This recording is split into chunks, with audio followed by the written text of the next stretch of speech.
गौतम बुद्ध की प्रेरणा। भूमिका। प्राचीन भारत में जब ज्ञान और अज्ञान के बीच लड़ाई चल रही थी, तब एक अद्भुत शख्सियत ने जन्म लिया, गौतम बुद्ध। उनका जीवन और शिक्षाएं आज भी लाखों लोगों को प्रेरित करती हैं। यह कहानी उनकी शिक्षाओं के प्रभाव की है, जो विशेष रूप से विद्यार्थियों को प्रेरित करती है। कहानी की शुरुआत। एक छोटे से गांव में एक विद्यालय था जहां अनेक छात्र पढ़ाई करते थे, लेकिन छात्रों में एक निराशा थी। वे अपने भविष्य को लेकर चिंतित थे और उनके मन में यह सवाल था कि जीवन का सही मार्ग क्या है। एक दिन विद्यालय में एक साधु आए। उन्होंने अपने कपड़े साधारण रखे थे, लेकिन उनकी आंखों में गहरा ज्ञान था। साधु ने कहा, मैं गौतम बुद्ध की बातें सुनाने आया हूँ। उनका जीवन हमें सिखाता है कि कैसे हम अपने लक्ष्यों की ओर बढ़ सकते हैं। गौतम बुद्ध का परिचय। साधु ने बताया, गौतम बुद्ध, जो पहले सिद्धार्थ गौतम के नाम से जाने जाते थे, एक राजकुमार थे। लेकिन उन्होंने राजमहल का जीवन छोड़कर एक साधक के रूप में जीवन बिताया। उन्होंने अपने अनुभवों से यह समझा कि जीवन में दुख का कारण और दुख से मुक्ति का मार्ग क्या है। उन्होंने 4 आर्य सत्य और 8 पथ का ज्ञान दिया। छात्रों की जिज्ञासा। छात्रों ने ध्यान से साधु की बातों को सुना। उनमें से एक छात्र अजय ने सवाल किया, गौतम बुद्ध ने अपने जीवन में दुख को कैसे समझा? साधु ने उत्तर दिया, गौतम ने देखा कि जीवन में दुख है। उन्होंने समझा कि यह दुख हमारी इच्छाओं और आसक्तियों से उत्पन्न होता है। जब हम अपनी इच्छाओं को नियंत्रित करते हैं, तो हम दुख से मुक्ति पा सकते हैं। प्रेरणा का स्रोत। साधु ने कहा, गौतम बुद्ध की सबसे बड़ी शिक्षा है अपने मन को नियंत्रित करना। यदि तुम अपने विचारों और भावनाओं को नियंत्रित कर सकते हो, तो तुम अपने जीवन को बदल सकते हो। यही कारण है कि बुद्ध की शिक्षाएं आज भी छात्रों के लिए प्रेरणा का स्रोत हैं। एक और छात्र सीमा ने कहा, लेकिन हमें अपने लक्ष्यों को कैसे प्राप्त करना चाहिए? साधु ने मुस्कुराते हुए कहा, गौतम बुद्ध ने हमें बताया कि सही मार्ग पर चलने के लिए हमें ध्यान, दया और नैतिकता की आवश्यकता है। अगर तुम अपने ज्ञान को बढ़ाने के साथ साथ अच्छे कर्मों की ओर ध्यान दोगे, तो तुम सफलता प्राप्त करोगे। आध्यात्मिक परिवर्तन। साधु की बातें सुनकर छात्रों ने अपने जीवन में सकारात्मक बदलाव लाने का निर्णय लिया। वे ध्यान करने, एक दूसरे की मदद करने और ज्ञान प्राप्त करने के लिए प्रयास करने लगे। धीरे धीरे उनके जीवन में सकारात्मकता आने लगी और वे अपने लक्ष्यों की ओर बढ़ने लगे। आध्यात्मिक यात्रा का आरंभ। कुछ समय बाद छात्रों ने ठान लिया कि वे गौतम बुद्ध की शिक्षाओं को अपने जीवन में उतारेंगे। विद्यालय के प्रमुख ने यह देखा और उन्होंने एक विशेष सभा बुलाई, जिसमें सभी छात्रों को ध्यान और आत्मानुशासन की शिक्षा देने का निर्णय लिया। ध्यान की कला। साधु ने विद्यार्थियों को ध्यान की तकनीक सिखाई। उन्होंने कहा, ध्यान वह साधन है जिसके माध्यम से तुम अपने मन को शांत कर सकते हो। जब तुम अपने मन की चंचलता को नियंत्रित करोगे, तो तुम अपने अंदर की शक्ति को पहचानोगे। छात्रों ने प्रतिदिन ध्यान करना शुरू किया। कुछ ही दिनों में उन्हें मानसिक शांति और स्पष्टता का अनुभव होने लगा। सकारात्मक विचार। एक दिन सीमा ने अपने सहपाठियों से कहा, हमेशा सकारात्मक विचारों का अभ्यास करना चाहिए। गौतम बुद्ध ने हमें सिखाया है कि हमारी सोच का हमारी वास्तविकता पर गहरा प्रभाव होता है। जब हम सकारात्मक सोचते हैं, तो हमारा जीवन भी सकारात्मक बनता है।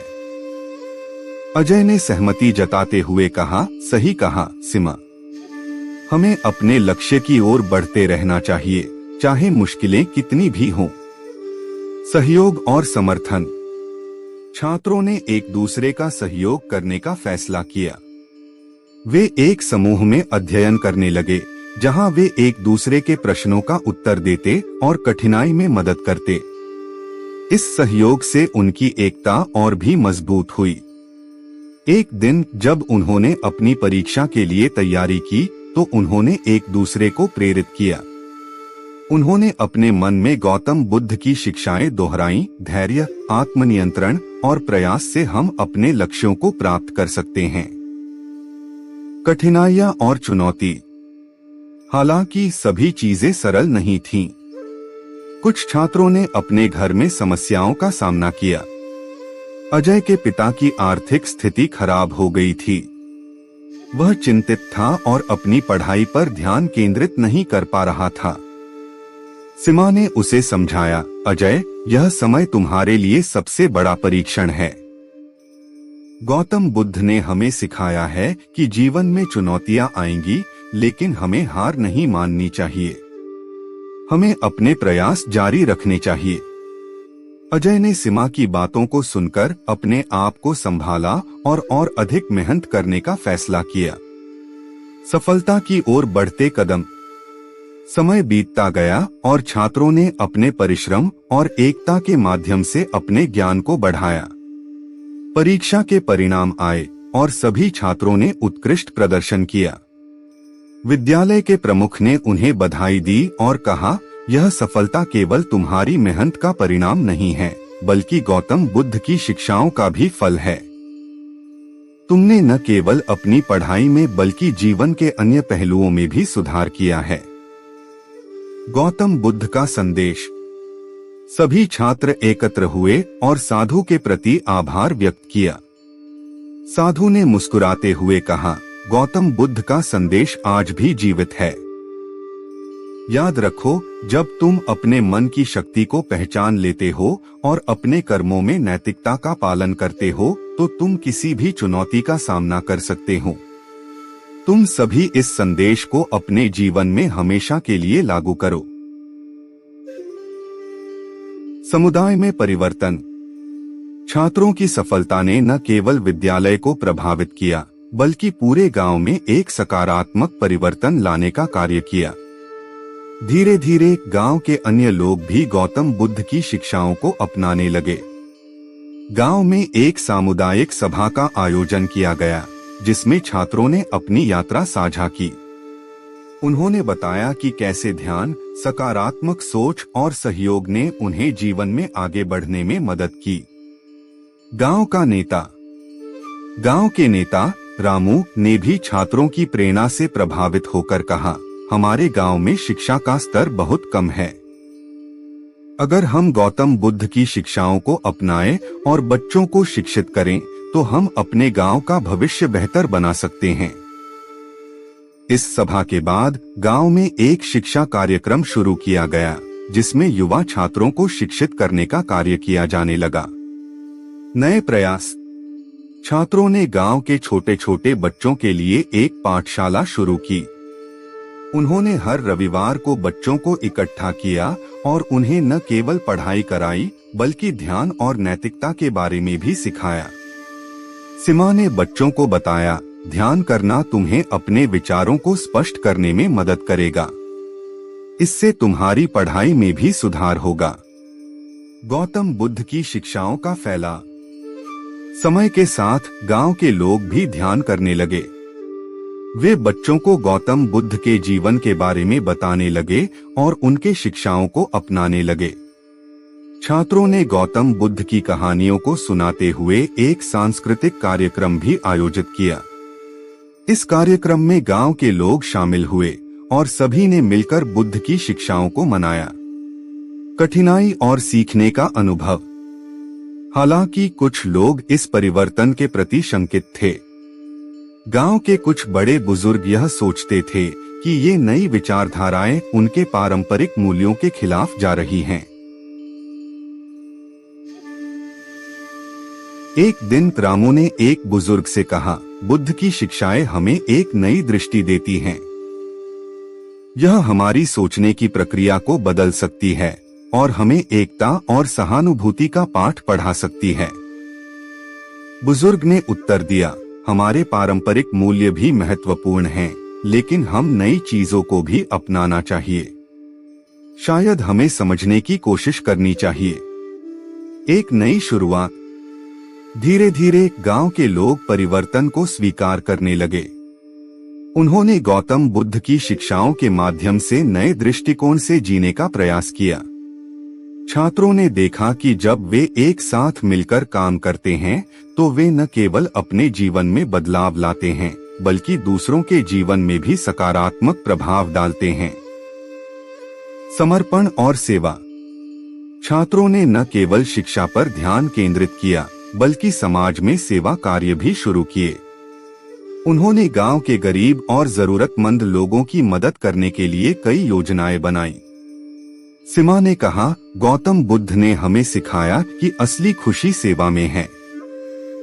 जब हम दूसरों की मदद करते हैं तो हम अपने भीतर की खुशी को अनुभव करते हैं। छात्रों ने मिलकर एक कार्यक्रम आयोजित किया जिसमें उन्होंने गांव के बच्चों को स्कूल के लिए आवश्यक सामग्री जैसे किताबें और स्टेशनरी दी। सफलता का जश्न। एक दिन गांव में एक विशेष उत्सव का आयोजन किया गया। इस उत्सव में सभी ने मिलकर गौतम बुद्ध की शिक्षाओं का जश्न मनाया। बच्चों ने नृत्य और नाटक प्रस्तुत किए जिसमें गौतम बुद्ध के जीवन की कहानियां थीं। गांव के लोग इस उत्सव में खुशी से शामिल हुए और छात्रों की मेहनत की सराहना की। संक्रमण का समय। गांव में परिवर्तन के साथ साथ छात्रों के मन में एक नई सोच जागृत हो गई थी। वे न केवल अपनी पढ़ाई पर ध्यान केंद्रित कर रहे थे बल्कि समाज में एक सकारात्मक बदलाव लाने के लिए भी प्रतिबद्ध थे।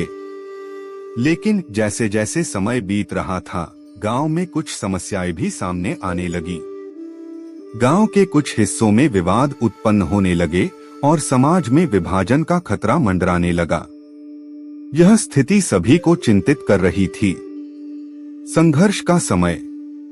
एक दिन गांव के दो समूहों के बीच एक बड़ी बहस हुई। मुद्दा यह था कि गांव के पास के जंगल को लेकर किसका अधिकार है। दोनों पक्ष एक दूसरे से तर्क कर रहे थे और स्थिति तनावपूर्ण हो गई।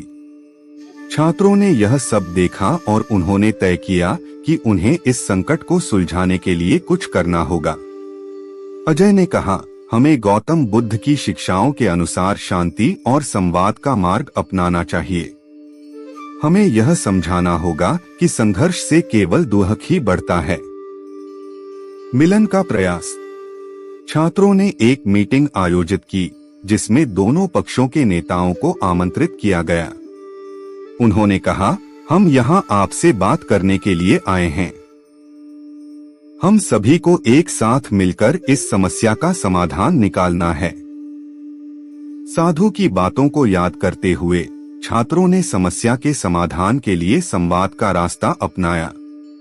उन्होंने कहा, गौतम बुद्ध ने हमें सिखाया है कि जब हम एक दूसरे की बात सुनते हैं और सहानुभूति से पेश आते हैं तो हम समस्या को बेहतर ढंग से समझ सकते हैं। सकारात्मक संवाद। छात्रों ने सभी पक्षों के लोगों को आमने सामने लाया।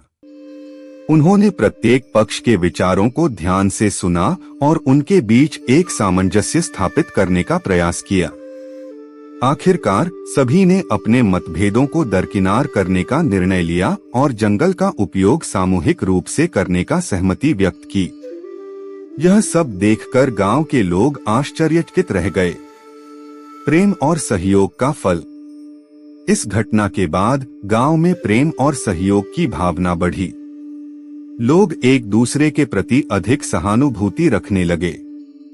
छात्रों ने देखा कि जब हम संवाद और समझ का प्रयोग करते हैं तो हम किसी भी चुनौती का सामना कर सकते हैं। सिमा ने कहा, हमने देखा है कि जब हम बुद्ध की शिक्षाओं का पालन करते हैं तो हम अपने आसपास के लोगों को प्रेरित कर सकते हैं।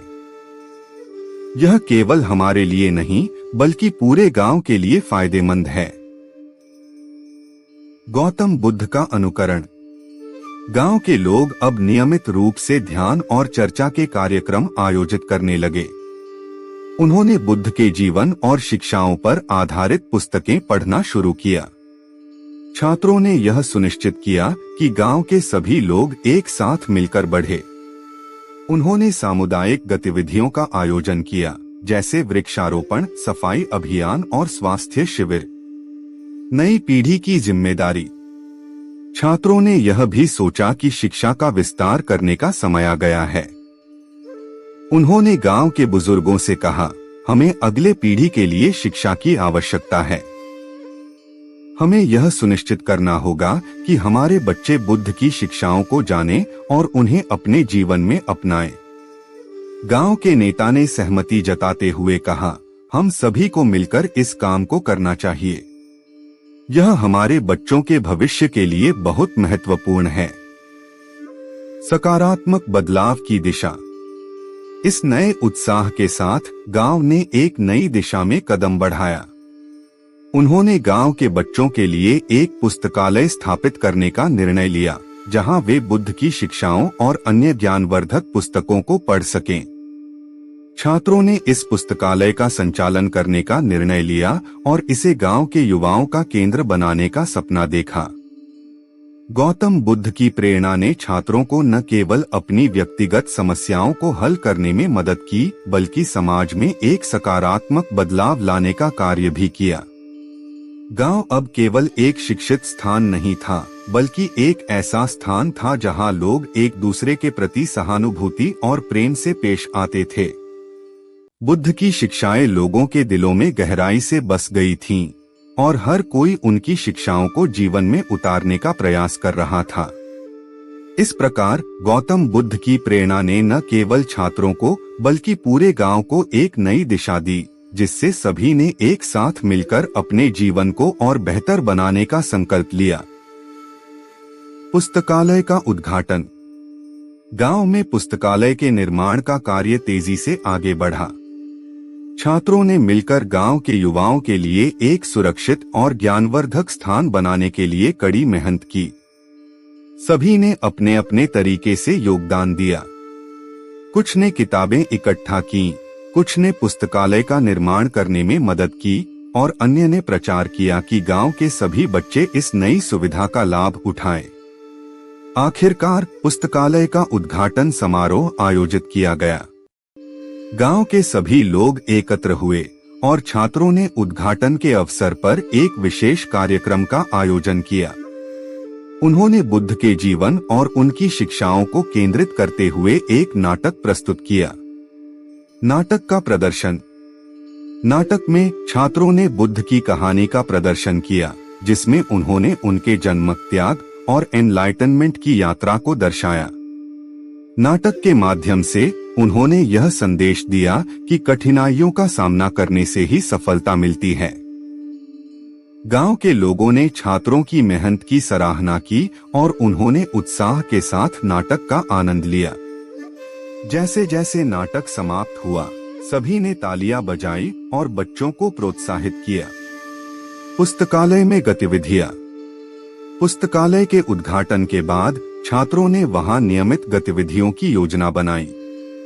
उन्होंने कहानी सुनाने का कार्यक्रम, कला और शिल्प की कक्षाएं और ज्ञान चर्चा सत्र आयोजित किए। गांव के सभी बच्चे उत्साह से भाग लेने लगे। सिमा ने कहा, यह पुस्तकालय केवल किताबों का संग्रह नहीं है, बल्कि यह ज्ञान और समझ का एक स्थान है। हम यहाँ मिलकर एक दूसरे से सीख सकते हैं। सहयोग की भावना। जैसे जैसे पुस्तकालय में गतिविधियां बढ़ी, गांव के लोगों में भी एकता की भावना बढ़ी। वे अब एक दूसरे की मदद करने के लिए अधिक तत्पर रहने लगे। उन्होंने पुस्तकालय को सुधारने और वहां और अधिक संसाधन लाने के लिए मिलकर काम किया। गांव की महिलाएं भी इस बदलाव में शामिल हो गईं। उन्होंने बच्चों के लिए विशेष कार्यक्रम आयोजित किए, जैसे स्वास्थ्य और पोषण पर चर्चा। गांव के त्योहार। गांव के लोगों ने एक विशेष त्योहार मनाने का निर्णय लिया, जिसमें सभी समुदाय के लोग मिलकर बुद्ध की शिक्षाओं का जश्न मनाएंगे। इस त्योहार का नाम ज्ञान उत्सव रखा गया। इस उत्सव में गांव के सभी लोग मिलकर बुद्ध की शिक्षाओं पर आधारित विभिन्न गतिविधियों का आयोजन करेंगे। छात्रों ने प्रतियोगिताएं, जैसे कविता पाठ, चित्रकला और नृत्य नाटक का आयोजन करने का फैसला किया। ज्ञान उत्सव का आयोजन। ज्ञान उत्सव का दिन आया और गांव में हर ओर खुशी का माहौल था। सभी लोग उत्साह से तैयार होकर आए। बच्चों ने अपने अपने कौशल का प्रदर्शन किया और गांव के बुजुर्गों ने बुद्ध की शिक्षाओं पर व्याख्यान दिया। सिद्धार्थ के जीवन से जुड़ी शिक्षाएं साझा करते हुए एक बुजुर्ग ने कहा, बुद्ध ने हमें सिखाया है कि सही ज्ञान प्राप्त करने से ही हम सही मार्ग पर चल सकते हैं। यह उत्सव हमें इस बात की याद दिलाता है कि ज्ञान का मार्ग कभी खत्म नहीं होता। सकारात्मक परिवर्तन का जश्न। इस उत्सव के माध्यम से गांव ने न केवल बुद्ध की शिक्षाओं को मान्यता दी, बल्कि यह भी दिखाया कि शिक्षा और ज्ञान से कैसे सामाजिक परिवर्तन लाया जा सकता है। लोगों ने एक दूसरे के साथ मिलकर काम करने और सीखने के महत्व को समझा। गांव के नेता ने कहा, यहाँ का वातावरण अब पहले से कहीं बेहतर है। हमारे बच्चों ने न केवल शिक्षा प्राप्त की है, बल्कि उन्होंने यह भी सीखा है कि एकता में ही ताकत है। भविष्य की दिशा। ज्ञान उत्सव के बाद गांव ने संकल्प लिया कि वे बुद्ध की शिक्षाओं को अपने जीवन का अभिन्न हिस्सा बनाएंगे। छात्रों ने पुस्तकालय को और भी अधिक सक्रिय बनाने के लिए योजनाएं बनानी शुरू की, जिसमें महीने में एक बार बुद्ध दिवस मनाने की योजना भी थी। इस दिन गांव के सभी लोग एकत्र होंगे और ध्यान करेंगे, पाठ करेंगे और बुद्ध की शिक्षाओं पर चर्चा करेंगे। गौतम बुद्ध का योगदान। छात्रों ने महसूस किया कि गौतम बुद्ध की शिक्षाएं केवल एक व्यक्तिगत मार्गदर्शन नहीं थीं, बल्कि एक सामूहिक परिवर्तन की ओर भी इंगित करती थीं। उन्होंने समझा कि जब एक व्यक्ति अपने भीतर बदलाव लाता है, तो वह अपने समुदाय में भी बदलाव लाने की क्षमता रखता है। सामुदायिक स्वास्थ्य शिविर। ज्ञान उत्सव के बाद गांव में छात्रों और बुजुर्गों ने एक और आवश्यक मुद्दे की पहचान की, स्वास्थ्य। गांव के कई लोग स्वस्थ जीवन शैली और चिकित्सा के बारे में जागरूक नहीं थे। छात्रों ने गांव में एक सामुदायिक स्वास्थ्य शिविर आयोजित करने का निर्णय लिया। उन्होंने गांव के नजदीकी अस्पताल से डॉक्टरों को आमंत्रित किया। स्वास्थ्य शिविर की तैयारी। सीमा, अजय और अन्य छात्रों ने मिलकर स्वास्थ्य शिविर की तैयारी की। उन्होंने गांव के लोगों को इस कार्यक्रम के बारे में बताया और सभी को आमंत्रित किया। उन्होंने गांव के सभी घरों में जाकर जानकारी दी, जिससे कोई भी इस शिविर से वंचित न रहे। उन्होंने गांव के नेता से भी सहायता मांगी, जिन्होंने घोषणा की कि यह शिविर सभी के लिए मुफ्त होगा। स्वास्थ्य शिविर का आयोजन। स्वास्थ्य शिविर का दिन आया। गांव के लोग एकत्र हुए और डॉक्टरों ने विभिन्न स्वास्थ्य विषयों पर जानकारी साझा की। उन्होंने प्राथमिक चिकित्सा, पौष्टिक आहार और स्वास्थ्यवर्धक जीवन शैली के महत्व पर चर्चा की। डॉक्टर ने कहा, स्वास्थ्य केवल शारीरिक ही नहीं, बल्कि मानसिक स्वास्थ्य भी महत्वपूर्ण है। ध्यान और योग से न केवल आपका शरीर स्वस्थ रहता है, बल्कि आपका मन भी शांत रहता है। यह गौतम बुद्ध की शिक्षाओं का एक महत्वपूर्ण हिस्सा है। आहार और पोषण। स्वास्थ्य शिविर में गांव के लोगों को स्वस्थ आहार के बारे में भी बताया गया। छात्रों ने पौष्टिक खाद्य पदार्थों की जानकारी साझा की और विभिन्न व्यंजनों का प्रदर्शन किया।